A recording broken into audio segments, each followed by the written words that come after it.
just kind of say, well, what can I do to do better? What you are witnessing here is a collegiate All-American. If I were never in pain, how would I learn to be tough? That right there, Sage Thompson. She's putting in the work, the time, the sacrifice, and it's very similar to... So you run the 8 with everybody else. This All-American. Let's go, Creed! That's Creed Thompson. You're always just competing, trying to be the best. Good, good. Stride by stride, doing the very same thing.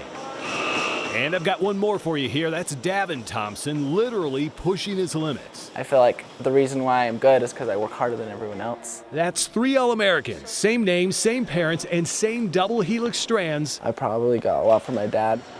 of the same DNA. Luckily, I got my mom's genetics. And while they'll gladly thank their parents, Jenny and Bryce, for the outstanding genetics, truth be told, the most important gene in this family He knew that there had been a suspicious amount of cancer in his family. is the one gene they were hoping to never pass along. So that right there is what prompted us all to go in and be tested. The results of those tests, years before the triplets were born, threw them into the world of Leigh-Fermini syndrome and the effect it would have. We call it 100% risk. I've used the analogy of a ticking time bomb before. Dr. Luke Mays is a cancer doc up at Huntsman and has studied Leigh-Fermini syndrome for years. In short here, it is a genetic disorder increasing the risk of cancer. By age 20, you have a 20% risk of cancer, which is astronomically high. By age 30, 50% risk. And by age 60, cancer is practically guaranteed. Bryce tested positive. That news coming 6 weeks after the birth of their first son, Cade. With a 50-50 shot, the unwanted gene was passed along. If he had an earache or if he grabbed his head, right away I was like, he has cancer. Bryce and Jenny could not live in the unknown, so another test was run, this time on their son, Cade. And I was shaking so bad. And I just had my head in my lap and was grabbing my hair because I couldn't handle the thought of him being positive. And I remember Vicky, the genetic counselor, just put her hand on my knee and said, "It's going to be good news today." Those were her exact words, and that was the best day of my life. Their boy was lucky, but over the years, many in the extended family were not. Brothers, sisters, nieces, nephews, 23 have been diagnosed or likely had the disorder. 11 of those diagnosed with cancer, 8 passing away from cancer.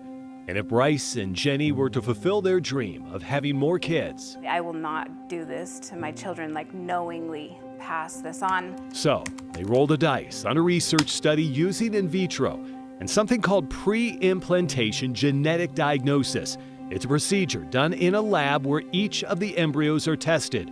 The good ones stay. They took each embryo and grew it to 8 cells. And in this case, the ones carrying Bryce's mutated gene were eliminated.